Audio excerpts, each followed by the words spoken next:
I'm Jessica. I'm so excited to be a beverage lead for HEC 96. On campus, I'm also in sorority. I'm on the Frisbee team. I am in SWIB.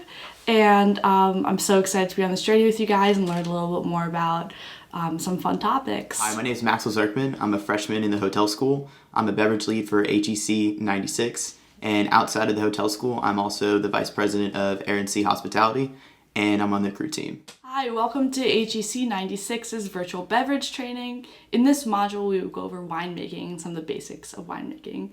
So to start off with, we're going to cover wine basics, specifically what's inside a bottle of wine. So an average bottle holds about 1.65 pounds of grapes.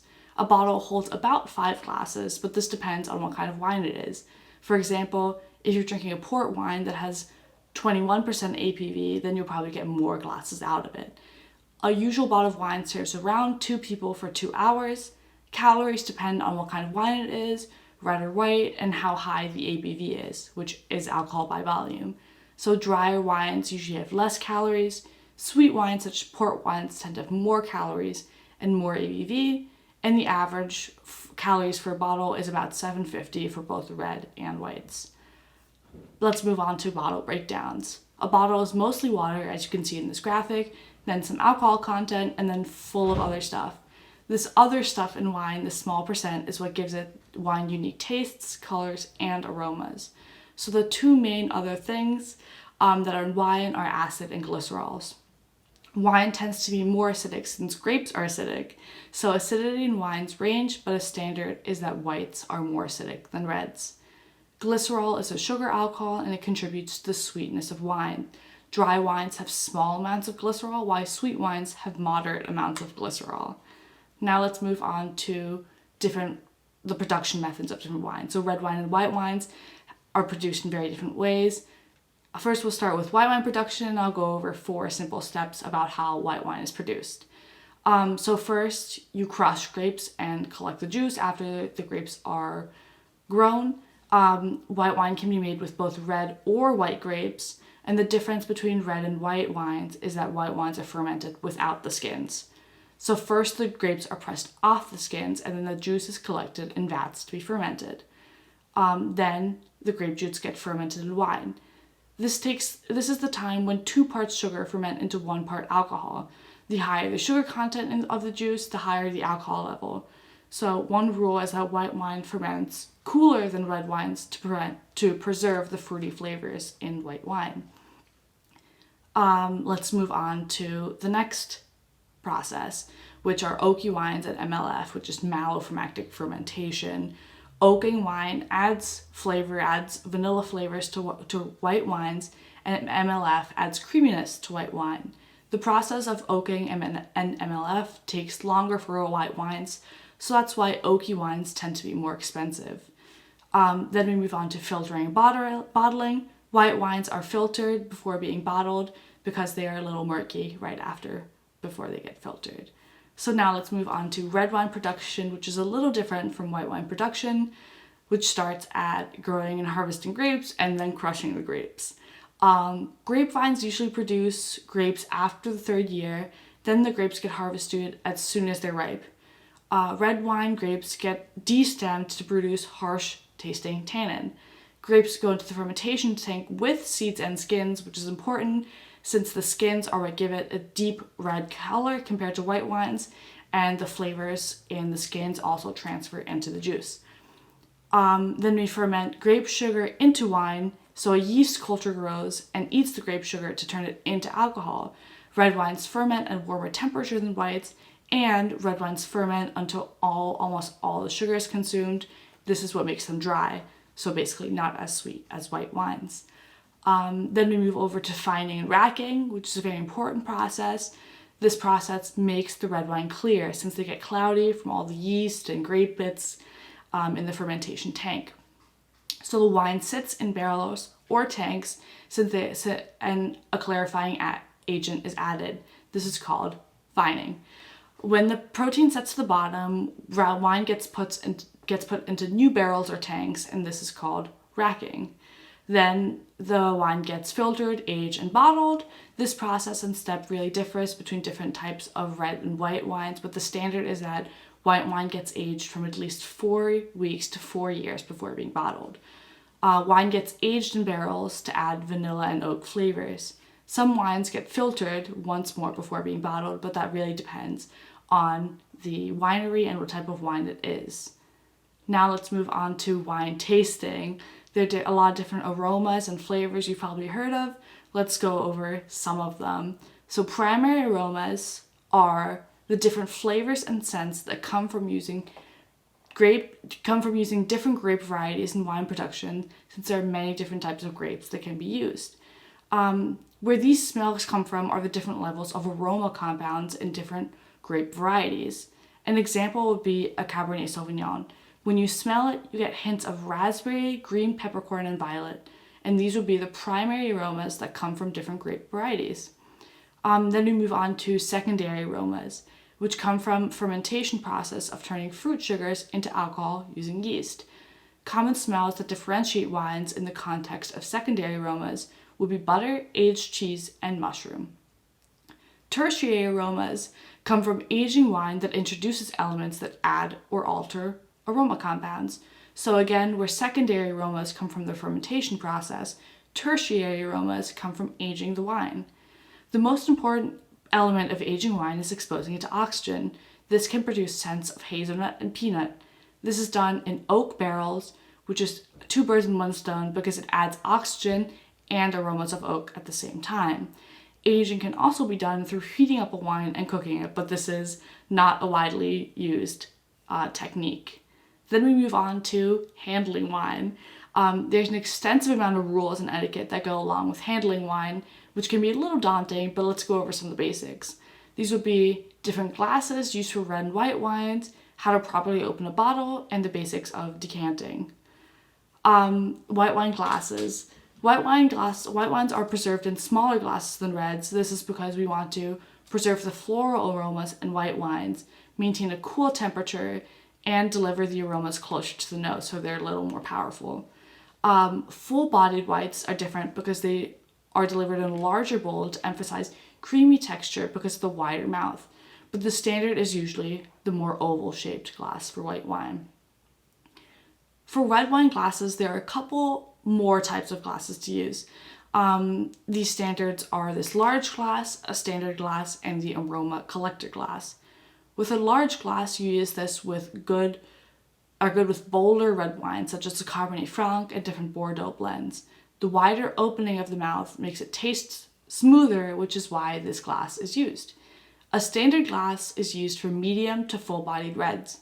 These might be wines that have more spice, so the fact that the opening is smaller makes the flavors hit your tongue more progressively and less all at once. Then we move on to the aroma collector glass, which is used for lighter and more delicate reds. A large round bowl helps collect all the aromas so that you can fully experience and heighten these aromas with a wine that might not be as powerful as some of the others in the section. Now let's move on to opening a bottle, which is very important. First, you cut the foil below the lower lip. You can also take the whole foil off and cut wherever you'd like, but the standard is usually right below the lip. You want to insert the screw at the center of the cork, which is very important so that it's easy to pull out, and you want to rotate the screw into the cork. This usually takes about 6 to 6.5 turns. You want to lever the cork out slowly and use the prongs. First the lower prong and then the higher one. It is important to make sure you're pulling up with one hand and holding the bottle tight with the other. As soon as you take the cork out, you want to make sure to wipe off any crystals or sediment that might be at the mouth of the bottle using a clean napkin, and then you can enjoy your wine. Another process that is important with wines, specifically red wines, is decanting wine, which means pouring it into another glass and letting it air. Decanting and oxygenating wine improves the taste and elevates the aromas of the wine. Mostly these different styles of decanting apply to reds. There are not as many rules that apply to white wine, so that's why we will only be discussing reds in this module. Some basic rules for decanting wine are that it should be drunk at most a few hours after it's decanted. If it's a red, old wines should not sit long and whites will lose flavor if they get decanted and sit in the decanter for too long. The type of red you're drinking also determines how long you should let it decant or oxygenate. Fuller bodied wines have stronger flavors and higher ABV, so they should usually sit in the decanter for longer. A standard rule is that light bodied wines should sit for 20 to 30 minutes, medium bodied wines for 30 to 60 minutes, and a full bodied wine should sit for longer than an hour to get the most out of the wine. As you can see in the graphic, the type of wine you're drinking also determines the shape of the decanter. A basic rule is that full-bodied wines should have the most ABV and strongest flavors have more surface area that are exposed to oxygen because they need to oxygenate the most or breathe for the longest, so that's why they're placed in a wider decanter. Today we will be exploring 5 varieties of both red and white wines. While there are many types of wine, I have listed some of the most popular, as well as the ones you should know best behind the bar. Starting off with white wines, let's take a look at Chardonnay. Chardonnay is the most commonly grown white grape variety globally. Chardonnay is a major grape in Champagne and other sparkling wines. The grape originated in a small village of Chardonnay, France. The name originally meant place of thistles. Depending on how ripe the grape gets, flavor ranges from citrus and green apple to overripe peach and canned pineapple. It often smells like apples, lemons, peaches, and tropical fruits. Chardonnay is unmistakable to the mouth because of its sugar-acid balance and full body. Riesling offers primary fruit aromas of fruits like nectarine, apricot, Honeycrisp apple, and pear. Besides fruit, you'll often smell things like honeycomb, jasmine, or lime, along with the striking aroma that smells similar to petrol or gas. The best Riesling comes from Germany as well as France. Good Riesling should be in a cellar for 10 or more years. A good bottle of dry Riesling pairs great with Indian and Asian cuisines, as well as spicy food. Sauvignon Blanc is a staple white wine that pairs great with anything green. The best regions for Sauvignon are in the Loire Valley in France, where it takes on a firm mineral depth. In New Zealand, where it recalls tartness of gooseberries. In California, where it pairs crisp grassiness and a melon-like flavor. A real tasting note for Sauvignon is actually cat pee, caused by a unique chemical compound, 4-MMP. There aren't many scents like it. Pinot Grigio pairs well with white meats and seafood. The grape is grown throughout Italy, but has become popular in the country's northeast. The best areas for Pinot Grigio are select parts of Friuli and Alto Adige. These are the finest growing zones for white wines in Italy. The wines are most commonly described as dry white wines with relatively high acidity. The characteristics are complemented by aromas of lemon, lime, green apple, and blossoms. Saint-Emilion pairs excellently with richer fish entrees, such as black cod and white meats, including chicken and pork chops. Saint-Emilion is a golden skin grape used mostly to make dry and sweet white wines, mostly in France and Australia, with an aromatic profile that ranges from subtle fruit to floral, and spice to bit of earthy herbal. This particular grape does not dominate the nose, but supports the blending process with its ability to offer rich fruit character of honeyed apricots. Looking at red wines, Cabernet Sauvignon is the world's most popular wine grape. While Cabernet Sauvignon is grown in multiple regions in South American countries, including Argentina, the most well-known producer is actually Chile. Other countries with Cabernet Sauvignon production include South Africa, Spain, and New Zealand. The rich flavor and high tannin content of Cabernet Sauvignon make it perfect partner to rich grilled meats, peppery sauces, and dishes with high flavor.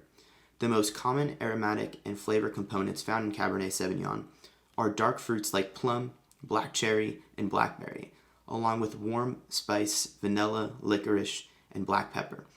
You might even get a whiff of aromas like tobacco and leather. The birthplace of Merlot is Bordeaux, France. It is home to the most iconic Merlots. However, Tuscany houses popular Merlots as well. Merlot is great wine to play with as it matches with a wide variety of foods.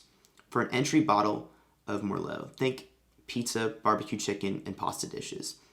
For a higher end bottle, a rack of lamb, roast veal, or even filet mignon. Merlot is the child of Cabernet Franc, meaning it's a sibling of Cabernet Sauvignon. The most notable aroma is fruit. Syrah is the most planted grape of Australia. Try it with a lamb shawarma or even a gyro and Indian tandoori meats. Syrah is typically bold, full-bodied with aromatic notes of smoke, black pepper, and black fruits. Stylistically, it can be round and fruity, or dense and tannic. Good Syrah should be in a cellar for 10 or more years. Prior to serving, it should be decanted for an hour. Bolder aged Tempranillo wines pair nicely with steak, gourmet burgers, and rack of lamb. Fresher styles match well with baked pasta and other tomato-based dishes. A nice bottle of Tempranillo should be aged for upwards of 20 years. Tempranillo is native to northern Spain and widely cultivated as far as Andalusia. Flavors include fruity flavors, genuinely the red fruit spectrum, so think red cherry, black cherry, raspberry, with subtle savory fruit notes of dried tomato and even red pepper. Aromas of Tempranillo can include berries, plum, tobacco, vanilla, and even leather. Pinot Noir pairs particularly well with duck, chicken, pork, and mushrooms. Pinot Noir likely originated in Burgundy, France. While the majority of Pinot Noir is grown in France, it can be found in the USA, Germany, Moldova, Italy, New Zealand, and many more countries. Pinot Noirs are bigger, lush, and more fruit-forward. Look for flavors ranging from sweet black cherry, black raspberry, and secondary aromas of vanilla, clove, Coca-Cola, and caramel. These flavors will change depending on the region that the grape is grown in. Wine glasses are extremely important, especially when selecting the proper pairing of wine to glass type. While there are many types of wine glasses, I've chosen the most important ones to know. Sparkling wine requires a flute glass. An aroma collector is known also as a Burgundy glass. This style does wonders with lighter-bodied red wines like Pinot Noir, but is also a great choice for oak-aged Chardonnay and Rosé. These glasses are very good at communicating aromas. A standard white wine glass holds about 8 to 12 ounces, while a standard red wine glass holds 8 to 22 ounces. The main characteristic of dessert wine glasses are they are smaller, more compact shape for a smaller pour. I hope you enjoyed learning about bartending, liquors, and wine as much as we did. Putting this program together was an absolute pleasure. I am so glad we were able to share a glimpse of what it is like to be on the beverage team and what it is like to bartend. Please reach out to me or anyone on my team with any remaining questions you may have. Best of luck with the rest of your semester. Have a great week. Cheers, the beverage team.